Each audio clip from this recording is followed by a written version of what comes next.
नमस्कार। आप देख रहे हैं कुबेर संदेश और मैं आपके साथ तरलीन सलूजा।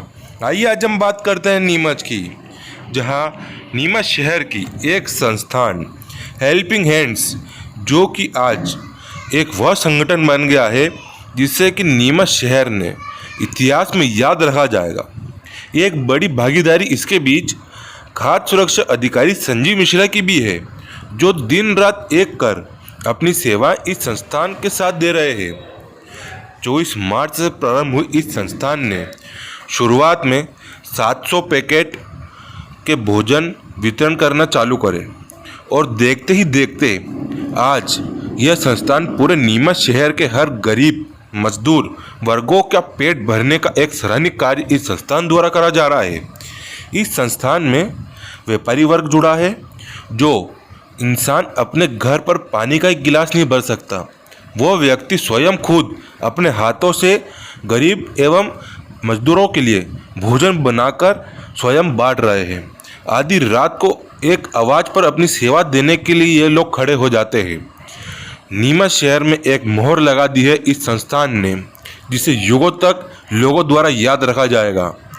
जो इस महामारी में एक सराहनीय कार्य कर रही है ये संस्थान, इस पूरी संस्थान को कुबेर संदेश की टीम के द्वारा एक सल्यूट। आइए देखिए पूरी खबर।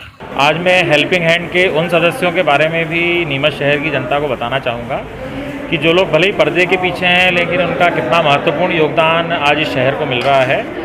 और जो अपने समृद्ध परिवार से मौजूद हैं, अच्छे अच्छे व्यापारिक घरानों से मौजूद हैं और बहुत अच्छे अच्छे बिजनेसेस हैं जिनके, लेकिन वो सेवाभावी लोग सभी यहाँ पर आके और लगातार काम को सुबह से अपने हाथ में लेते हैं। और चाहे वो खाना पैक करवाना हो, चाहे बनवाना हो, हर चीज़, चाहे मार्केट से सब्ज़ी लेके आना हो, लेकिन उन लोगों के बारे में हेल्पिंग हैंड एक समूह ज़रूर है, लेकिन ये इन लोगों के इस योगदान को कभी भुला नहीं पाएगा। और हम लोग उसी चीज़ों को आज बताना चाह रहे थे कि वास्तव में ये वो हमारे साथी हैं जिनके बिना ये कार्य सफल नहीं हो सकता।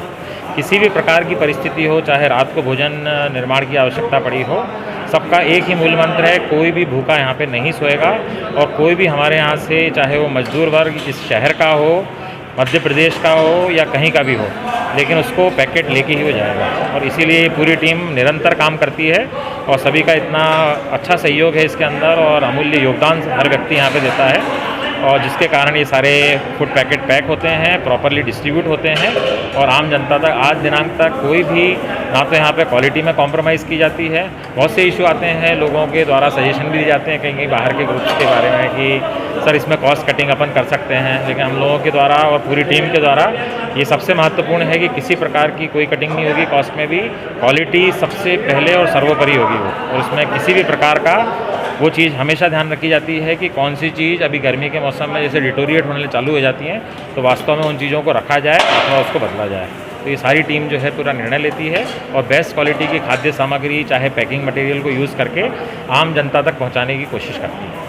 कितने पैकेट टीम द्वारा बांटे गए और कितने मेंबर अपने टीम के अंदर? अभी 1,10,000 से ऊपर जो है पैकेट्स बांटे जा रहे हैं यहाँ पे, और आज सब मिला के करीबन 1,15,000 तक भी पहुँच जाएगा ये आंकड़ा।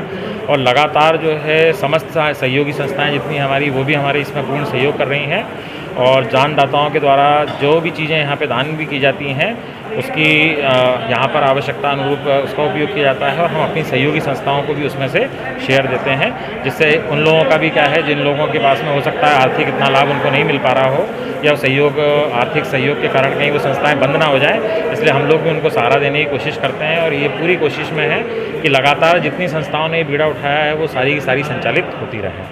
देखेंगे रोटरी क्लब द्वारा भी कुछ अपना योगदान प्रदान किया है, तो उनका किस प्रकार योगदान दिया गया? आज रोटरी क्लब के द्वारा जो है 51,000 रुपये दिए गए हैं और उन्होंने ये कहा गया है उसके अंदर कि जो भी खाद्य सामग्री की आवश्यकता हो इस मटेरियल को बनाने के लिए, खाद्य पदार्थों के पैकेट के लिए, वो सारी चीज़ों को आप क्रय कर सकते हैं। और अजमेरा जी जो उनके अध्यक्ष हैं, उनके द्वारा मैं उनका धन्यवाद देना चाहूँगा कि जिस तरीके से उन्होंने चाहे कलेक्टर महोदय को, चाहे PM फंड में, लेकिन हर जहाँ पे भी निराश्रितों के लिए आवश्यकता है वो सब जगह जाके रोटरी क्लब अपना बहुमूल्य योगदान उसमें दे रही है। किसी एक का काम नहीं है, जन सहयोग का काम है। हर आदमी अपने स्तर पे काम कर रहा है। किसी को यहाँ पर कुछ बोलने की कभी ज़रूरत नहीं पड़ेगी, आपको क्या काम करना है, कैसे करना है। आदमी आता गया, काम करता गया, टीम बनती गई और काम सुचारू चलता गया। कभी किसी को ज़रूरत नहीं पड़ी बोलने की कि आपको ये काम करना है कि ये काम करना है। और प्रभु कृपा है और जन सहयोग का है कि आज तक कभी किसी का मुंह नहीं देखना पड़ा किसी चक्कर में कि हाँ कभी किसी की कमी रही हो, चाहे वो सर की तरफ से हो, प्रशासन की तरफ से हो या आर्थिक सहयोग हो, सभी तरफ से हमारे को बहुत योगदान मिला। कहीं पे भी किसी प्रकार की कोई समस्या ना आई है और प्रभु कृपा से भगवान करे कभी नीमच में समस्या ऐसी आए। लगभग 80 मेंबर है यहाँ पर, सबका काम अपना ना लगे, उनको आते हैं सुबह 10 बजे, जो प्रॉपर एक टीम है वो पैकिंग काम करती है, एक टीम है जो वितरण काम करती है, सरकारी टीम साथ में है, वो प्रॉपर चेक करती है कि वाकई में किस आदमी को भोजन की आवश्यकता है, वैलिड है कि नहीं है, वो उनकी लिस्ट बनती है। 3500 लोगों का टिफिन जा रहा है तो 3500 लोगों की लिस्ट बनी हुई है कि हर आदमी को वाकई में वाजिब आदमी को टिफिन जा रहा है कि नहीं जा रहा है। और एक टाइम बनता है और भरपूर बनता है, 6 रोटी आती है, साथ में सब्जी आती है, अच्छी साइज़ की बड़ी रहती है, तो आदमी उसका पूरा दिन आराम से कर सकता है। जब ये स्थान चालू करा था कितने लोग जुड़े थे? उस समय चालू हुई तब तो 8-10-15 जने थे। धीरे धीरे दूसरे तीसरे दिन मालूम पड़ता गया, जब 500 पैकेट बना चालू हुए पहले दिन, तो फिर अगले दिन 700 बने, फिर 1200, 1500, 2500, 3000, ऊपर में हम लोगों ने 4300 पैकेट तक बनाए। बाकी तो जन सहयोग है। हाँ, तो शुभ नाम आपका? दीपेश जैन।